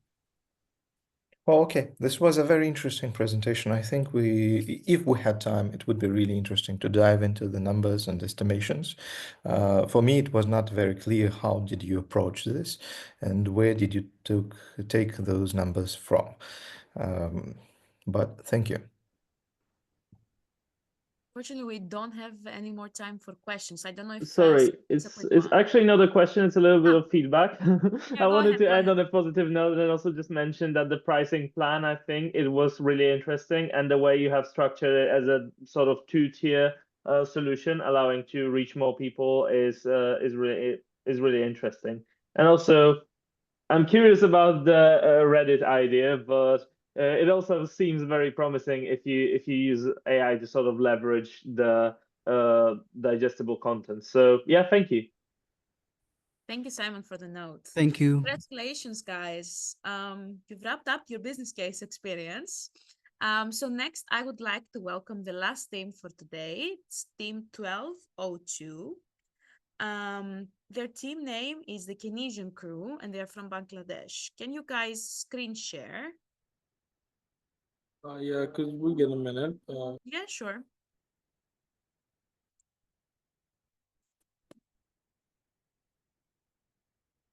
Are we all audible? Can we do a Yes, quick we check, can please? hear you and we can see your screen. So whenever you are ready, you can go ahead.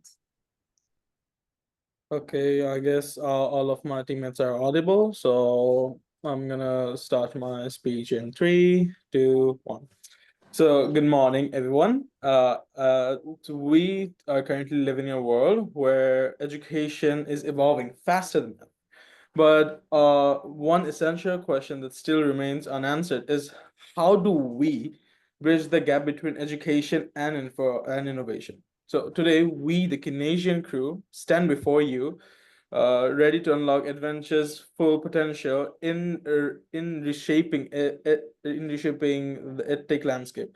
Our team consists of me, Lam.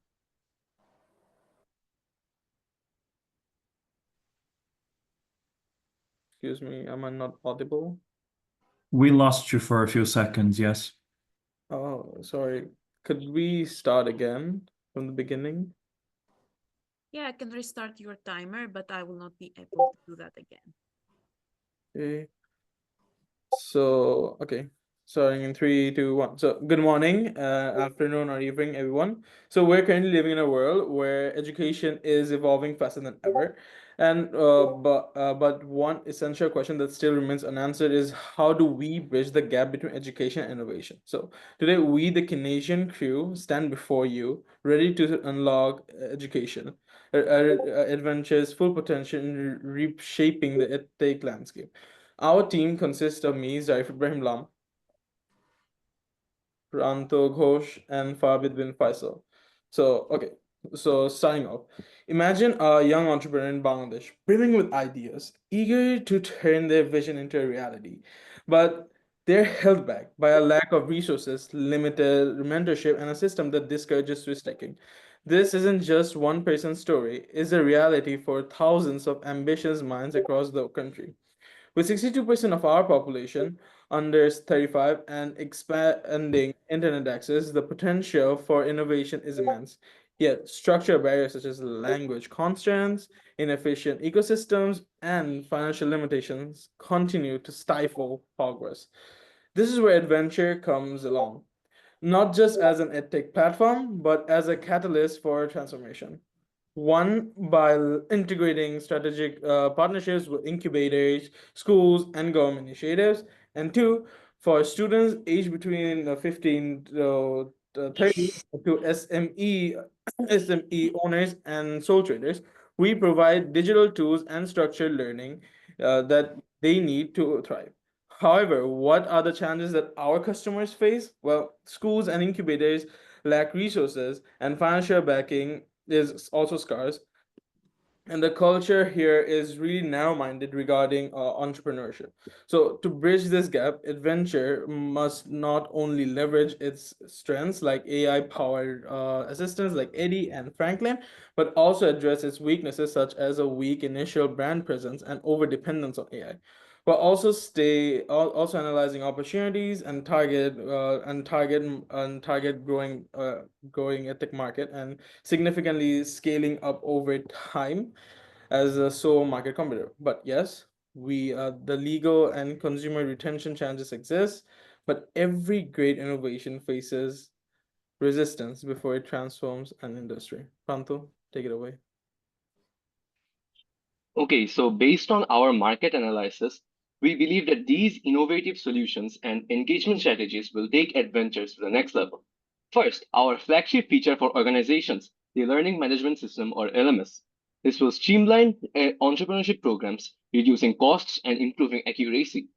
Next, our Knowledge Hub, a centralized collection of guides, toolkits, and templates available to both organizations and individuals, simplifying learning and the teaching processes. We're also introducing a business simulation platform, a hands-on gamified tool where users can manage virtual businesses, track their progress, and apply real-world strategies. To further enhance accessibility, we're making educational content available in Bengali, ensuring no language barriers. And for entrepreneurs struggling with funding, we're implementing a built-in fundraising tool. So, how do we engage with our market? We plan to engage with schools and universities by appointing campus ambassadors and organizing entrepreneurial competitions with nonprofits. For individuals, we believe there's a need for increased social media activity with quizzes, live Q&A sessions, and gamified learning through leaderboards and rewards. Incentives such as referral discounts and challenge based on rewards will encourage participation. An app will also be developed to further improve accessibility, which will be covered in detail later by my teammate. Therefore, we propose implementing the following new features: a learning management system for organizations, a fundraiser for startups, a forum, a knowledge hub, more tools for coaches, and a built-in business simulator for real-life scenarios. With the LMS, the management and teachers at organizations would have access to better tools and resources for ensuring a proper learning environment. It would also provide analytics of students, allowing the organizations to optimize their teaching techniques. Tools for coaches will be covered in detail soon by my teammate.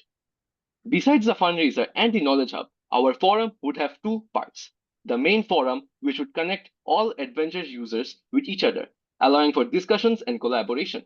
Moreover, there would be separate channels for each organization, which can be moderated using the LMS. Now my teammate Farabid bin Faisal will carry on from here. Now, coming to the target user bases of Edventures. First of all, we are focusing on individual entrepreneurs. Our app allows them to do several things, which include tracking their progress, learning through simulation, and the gamified learning environment, engaging with the forum and the knowledge hub, as well as allowing them to raise funds for their startups. Now, our another priority are coaches, for whom we provide scheduling and progress tracking facilities, assigning homework and resource sharing, as well as creating business situations using AI.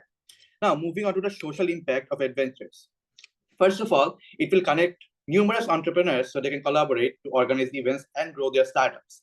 Then, the various tools make it easier for the teachers to convey their lessons. Moreover, the numerous resources and AI models make education available to the people despite their financial background or their geographical location. And lastly, with helping grow businesses, Edventures is inevitably helping create numerous jobs, developing the economy. With these features, we introduce our Edventures app. Now, the first question you may ask is why? First of all, we need to understand that the majority of the target population in Bangladesh access the internet mainly through their smartphones. More than 70% of the youth have smartphones, but not necessarily a laptop or a PC. Moreover, more than 80% of the screen time is spent on apps rather than websites. This convenience and the lack of full-fledged computers among our user base suggests that developing an app will drive a significant amount of new users to Edventures. Secondly, how do we develop the app? We plan to start making the app from year 3, which will approximately cost us about 50,000 USD. The funds raised from the income streams like subscriptions and ad revenue from the previous years can be leveraged to build the software. This will be expanded upon later by my teammate. And lastly, what will the app provide? Not only will it fit our entire website, which includes the features I described beforehand, it will be built in a user-friendly manner to increase accessibility and ease of usage. Now, Sharaf, take the floor. Hello guys, it's Sharaf here. And as you can see on your screen, with no direct competition in the market, the greens in a line say more than I ever can. But let's try. With our strategy, Edventures will be the sole provider of the LMS, AI progress tracking, mentorship services, and so many more. It'll be a platform like no other. Moving on. For our pricing strategies, we think Edventures should go for a freemium model. The free tier, access to the AI Anna, the forum that makes communication easy, and the fundraising center. However, it will have limited access to other AI models and resources though. And of course, ads. Since us Bangladeshis usually have a low budget regarding in-app purchases, we have kept prices the bare minimum, after, of course, taking into account the margins. Here we have the $5 option where users get full access to all the AI resources, including the progress tracking one. And they also get access to educational resources, but most importantly, no ads. With a $10 option aimed at operational businesses, we have sweetened the pot with the LMS. Consultancy services will also be provided somewhere down the line. Keep in mind that this is simply the starting strategy and pricing models will change depending on the dynamic markets. Now, let's have a look at Edventures' future. I've got to say, this looks brighter than mine for sure, but what can you do? By year one, we will already be building partnerships, networking, all while putting together the educational resources. Year two, we scale up, operating on a much larger scale with colleges, universities, and new organizations. With strong marketing campaigns pushing us forward during these 2 years, or year three, we will already be developing and have launched the beta version of our app. Year four onwards, it's smooth sailing. Expand marketing, refine strategies, and focus on sustainable growth. Ooh, okay. We've hit the boring part of the speech where I usually spit out numbers that sound random to you, so let me save you the details. But don't worry, my favorite part's up next. The main revenue stream for Edventures is definitely the $5 and $10 subscriptions, but ad revenue undoubtedly plays a significant role. Now, all the red you see on your screen, that's just us being realistic as much as possible by accounting for every penny that might be needed to run Edventures for the next 5 years. Still, with our advice, Edventures can reach break-even within the third year and with a profit margin of 9.7%. Finally, my favorite. In the long game, Edventures will have tons of growth potential. Right now, the domestic market for Edventures is $225 million USD, with $22 million already within our reach. But the global market is growing at a staggering 14.2% every year, meaning our chances of becoming a market leader are even higher. Now, here comes the plot twist. Choosing the Bangladeshi market was actually strategical, not just patriotism. Our neighbors, India, Nepal, Sri Lanka, all have fast-growing edtech markets, meaning by the time our app is launched in the fourth year, all we need to do is introduce Edventures to them, and boom, checkmate. Meanwhile, we've also mapped different ways to grow locally while operations run as usual. Thank you for listening to us. We are Team 1202, the Kesian Crew. Thank you so much, guys. I really loved your tone in this presentation. It was quite easy to follow along. And we can start with the questions. I think John raised his hand first. John, you can go first. Congratulations, guys. Nice presentation. I would like to ask you about the analysis that you made. You mentioned that there is an over-reliance on AI and there is a lack of management tools for organizations. I wonder why is this a weakness and how are you going to mitigate that into your product? Okay, so I'd like to answer this question. So first of all, as for the over-reliance on AI, lately within like last, let's say the last year or two, lots of companies have been rushing into like developing AI products, right? Like pretty much every single service, even Messenger, WhatsApp, they have like ChatGPT or other features integrated within them. However, we believe that to ensure long-term sustainability and to ensure like a stable user base in the long term, we believe that we should like while we have the AI features, we believe that there is diversification needed, and we believe that we should focus on like other features that could like that users would find that users would really love and enjoy support from that aren't really necessarily like dependent on AI. And I'm sorry, I didn't catch the other part of the question. No, Could you repeat actually, that? you have answered my question. So thank you very much. If there is time later, I would like to have one more question, but later. Thank you very much. Thank you, John. I think Germano is next. A compliment and a question. First, congratulations on the tone of your pitch. The slight humor you showed made it very pleasant to listen to. And now for the question. You mentioned that Bangladeshi citizens have kind of a low budget for in-app purchases. And with that in mind, could you expand a bit on how you made the pricing for the end user, for the like the 2C user? So, could you repeat that question again, please? Basically, how you came up with the pricing for personal and enterprise, because enterprise seems quite low, to be honest. And personal, well, it sounds right for an European or American market. $5 a month is something you would pay for a small app like this. But is it really appropriate for Bangladesh? Could you make it lower, for example? And could you make enterprise higher? So no, so for the enterprise model, we cannot make it higher, but for the personal model, it is possible to make it lower. So when pricing these tiers, right? So we took into account our GDP per capita for Bangladesh, which is like what, $2,530 per annum, which comes out to approximately $211 per month. So it doesn't leave enough room for consumers to spend, for businesses to spend so much on AI facilities. So you also have to admit or take account of the fact that people in our country get fired for asking for a raise of approximately 1,000 taka, which comes out to like $10. So it is not possible or feasible to increase the enterprise model. However, the personal model does offer some flexibility in terms of pricing to reduce the pricing.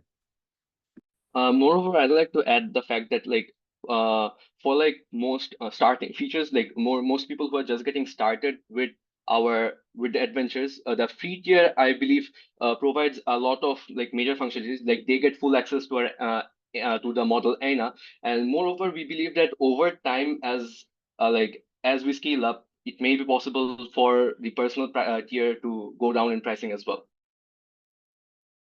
Good answers. Thank you.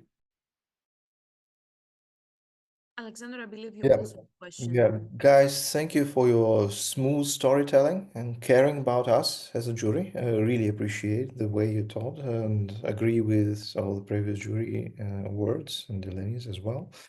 I have a question. What problem do you solve for your users? And how do you do it better than the competition? Okay, so I like for this like for our personal users, we believe that while there are for like individual users, while there are a lot of resources available on the internet, but there isn't like a singular platform that gives you that provides all of these features for at least for an affordable rate, right?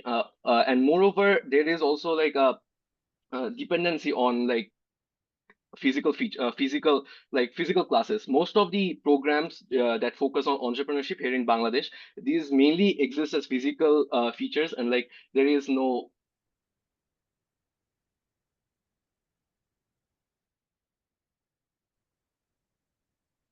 We've lost your audio, Pranto. Hi, am I Sorry, my audible? team. Hi, am I audible now? Yes, you are. Okay, so like in Bangladesh, there is like an over dependency on like the physical classes and physical platforms, right? And there is really like a lack of online support. Like for example, Coursera and other like Udemy, and these courses are like out of reach for most people. Like $50 a month is like really not feasible at all for most people.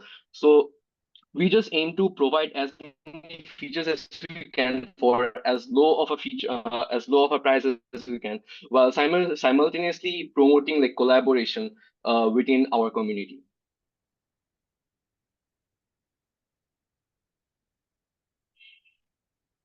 Yeah, thank you. John, please. Can I ask one more question, please? Yeah, sure, go ahead. I wonder, why did you separate it? Why did you group these two target groups? Since I understand that their needs are similar or maybe the same. It isn't clear to me why do you have two target groups and not one. which target groups, like the primary users and organizations the and secondary the use.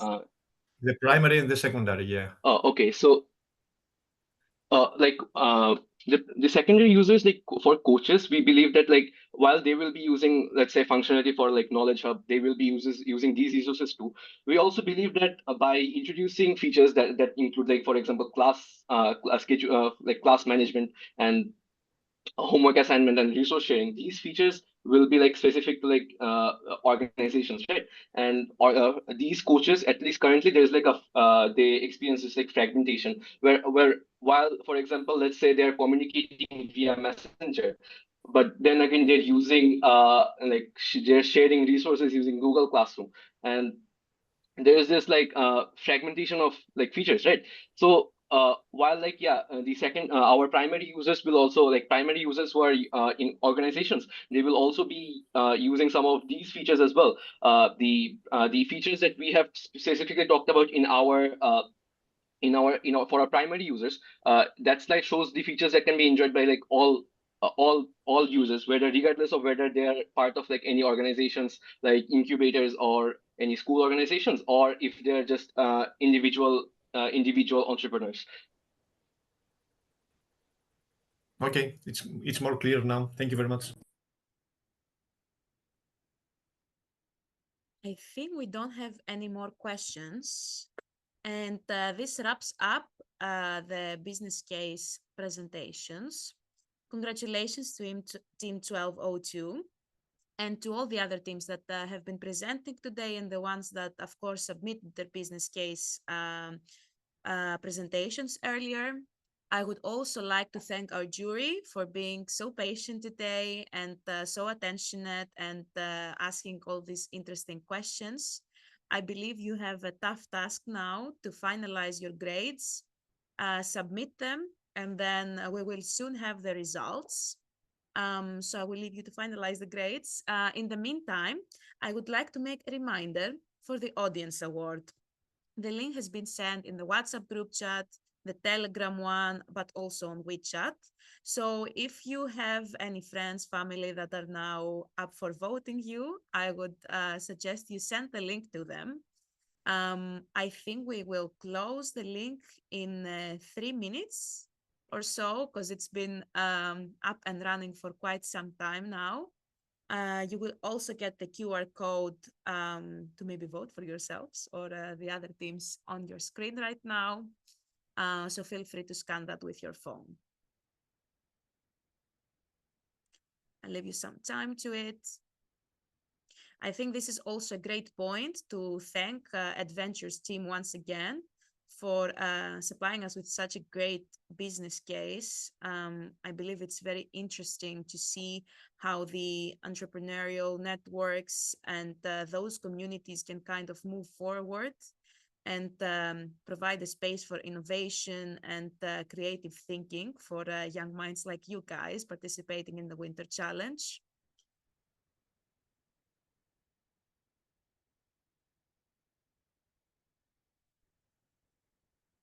And while we are finalizing the grades, maybe it would be interesting to have one of the teams unmuting themselves and sharing what the business case experience has been like for you so far. I believe it was quite a difficult task to work with one another. Maybe team 1171. Did you guys know each other beforehand, or did you meet through the business case? Actually, Hi. we are. Go on, please. Oh, I'm sorry. We are all come from the same school. We are grade 12 at Nguyễn Siêu High School in Hanoi, Vietnam. We all enroll in some sort of social science subjects at school, and we discuss a lot at school for our schoolworks. And then we come across this competition. And you also completed the economics and the finance round, I guess. Which one was your favorite round out of the 3? Can I answer this one? Yeah, of course. Okay. Okay. I think the business case is definitely the most interesting one. I think the case for this year is special because it's about a new company that haven't launched yet. So we have like very limited information, but at the same time, it allows us to fill our creativity in, to have innovative solutions, to actually think about the case, which is very interesting. That's nice to hear. And I think the Adventures team is always open to further discussing your solutions with you guys. So maybe they will reach out to you soon to further discuss.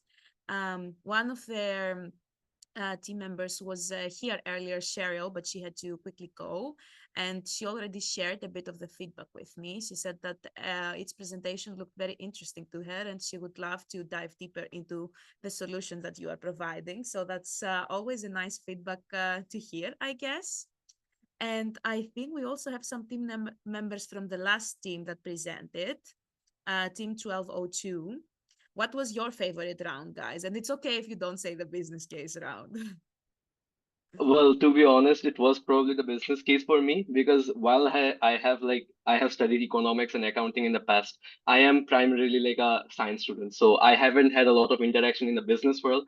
And this being like one of my first experiences with business as overall, it was a really fun experience for me because I got to learn so much that I didn't really know before. And I think it's like I'm not sure yet, but I really enjoyed this. Like I think I might be pursuing business in the future just purely based off the like experience that I had from this round itself. It was really fun for me. It's always quite surprising to me to hear that we have so many students that are from different backgrounds. Like you mentioned that you have a science background, so not so much in the business world. But I really do hope that it was a nice learning experience for you. And I think the business world and like more of a STEM approach can always be combined. And that's when the great results, in my opinion, come Yeah, out. that's what I really want to pursue. Like I think having both sides of the like experiencing both sides really helps in the future, right? Yeah, that's what I was thinking. That's great to hear. I believe that the audience award voting is now closed. I'm not sure if we have the results yet. John, do we have them, or do we have to wait a bit longer for the audience award to be announced?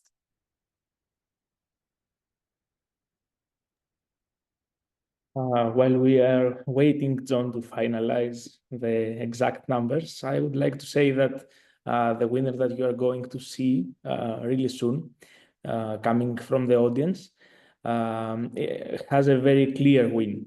It's about twice the votes that the second team got, which is very interesting. It seems that most of our voters supported the same team. Although I've seen great presentations, and the interesting part of this business case finals is that we had not only one solution and not only one approach in general for the topic that we had. We actually saw 5 different approaches, 5 different points to focus on. We have seen great approaches for the persona that we expected to be our client. We have seen great approaches to the finances in some of the teams, but we have also seen a demo, which is very interesting. I see that the competition is coming more and more difficult. So you come up with really amazing solutions, and I'm excited to see what comes next. So, John, maybe we have we have Alexander. Would you like to share some thoughts?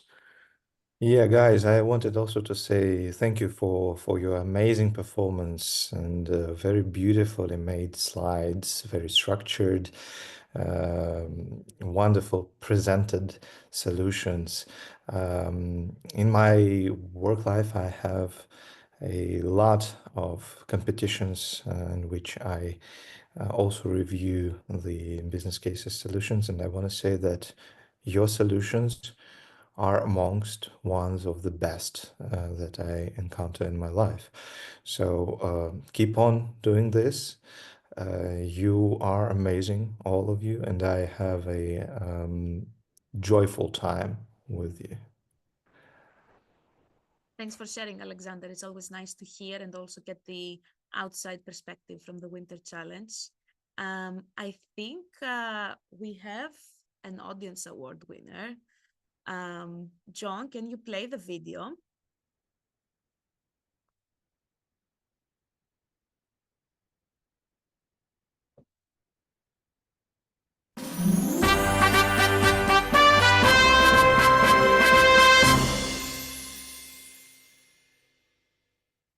So congratulations, Team Bratrot. You actually had the majority of the votes from the audience award. People really liked your presentation, and congratulations from our side. It's always nice to get the audience to be active in such competitions. So next, we do have a bronze, silver, and gold medalists for the business case. I'm wondering, do we have the results, Christos, or not yet? We have some final votes from our jury members. Teams are really close. It's quite different than the audience awards here. And what I see is that we have quite high grades in general. So it means that most of the jury members agree with what you have heard by me or by Alexander or by Germano, who congratulated you at least twice, if I counted correctly.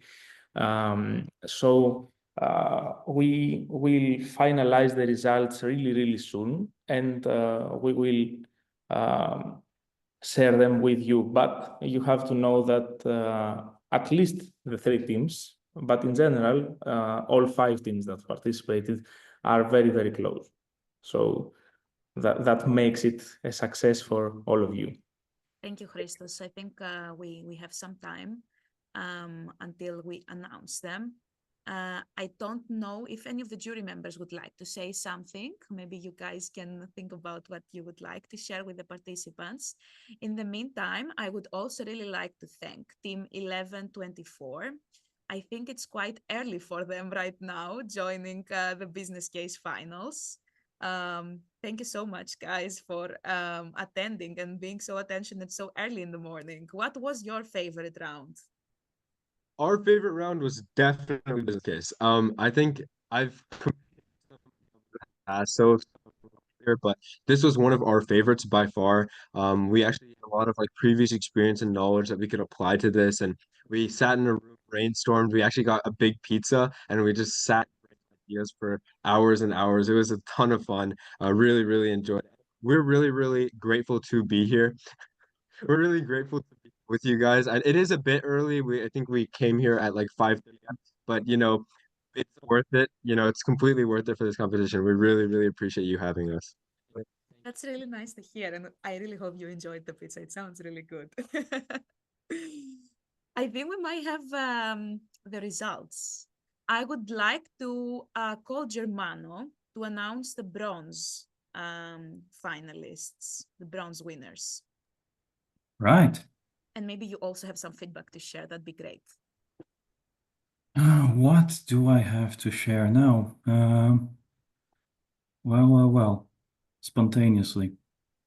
I would say never lose your, although we do a lot of analytical work all the time, and most of our academic work consists of this, don't lose your sense of romantic adventure towards life.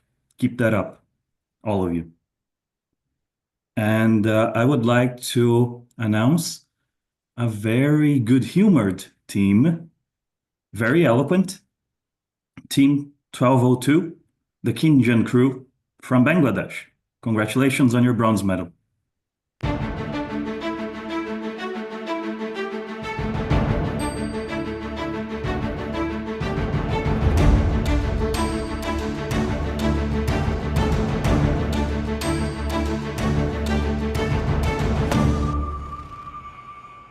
Was I muted? I was muted. Oh boy. Okay, I'll just repeat everything. Hear you. No, we could hear you. Okay, so I have good microphone discipline, but I have a bad short-term memory. Good. No worries. That was great. Thanks for attending as a jury, and congratulations to the team winning. Thank you so much for having us. Thank you. Thank you, guys. Really good work. And next, I would like to invite Alexander to announce the silver winners. All right. Well, I have made a lot of remarks during the presentations, and this team is definitely deserving a appreciation from our side. And I want to say that actually this team comes from the country I wanted to visit for some time already, and I'm planning to come there soon, so maybe we can meet in person someday. So congratulations for the bronze medal goes to the Vietnamese team 1171 Sentinels.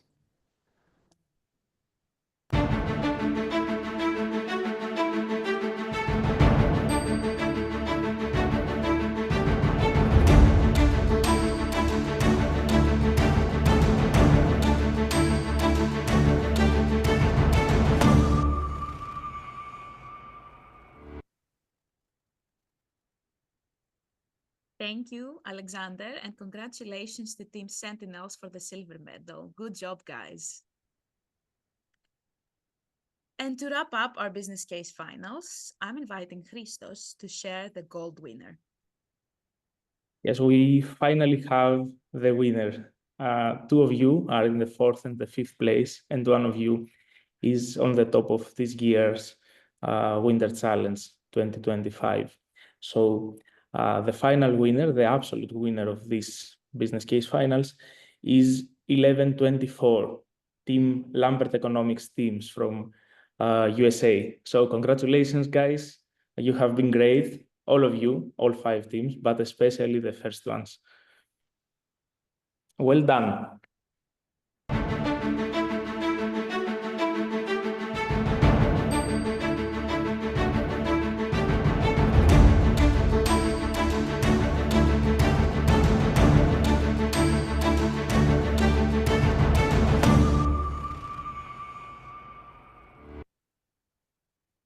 Really good job, guys. I loved watching your reaction. If you have anything to share, feel free to unmute yourselves. Guys so much. This competition was a blast, and watching everyone's presentations gave us a lot of actually like really good feedback and ideas for some stuff that we think we'll be implementing in the future. Judges' feedback and critiques were amazing, and all around just really Yeah, appreciate and it. to Thank add you on to so that, much. I really think this experience was very transformational for us as a team due to like all of the other watching all the other teams present, and at the same time learning about like different economic theories and concepts. I feel like overall this has just been one of the best case competitions we've ever participated in, especially through the learning, the experience, and like everything combined. So thank you so much, judges. Thank you so And much for sharing. I just want to say one last thing. All of the other, teams, it was genuinely amazing to watch your guys' presentations. We were talking about it, while you guys were presenting, and we were saying, wow, I mean, we can't believe that you guys came up with such great ideas and, such great solutions. So congrats to all of you as well. Thank you. Thanks for adding that too. I was about to say it next. All teams did a really good job, and you should all be proud of yourself for trying something new and putting your best work in. So without further ado, we are wrapping up the business case finals. Congrats to all the teams, and I really hope to see you in tomorrow's closing ceremony to once again celebrate the business case wins, but also announce the overall results and overall winners. Thank you so much, guys, and have a nice day. Thank you, everyone. Bye. Thank you, everyone.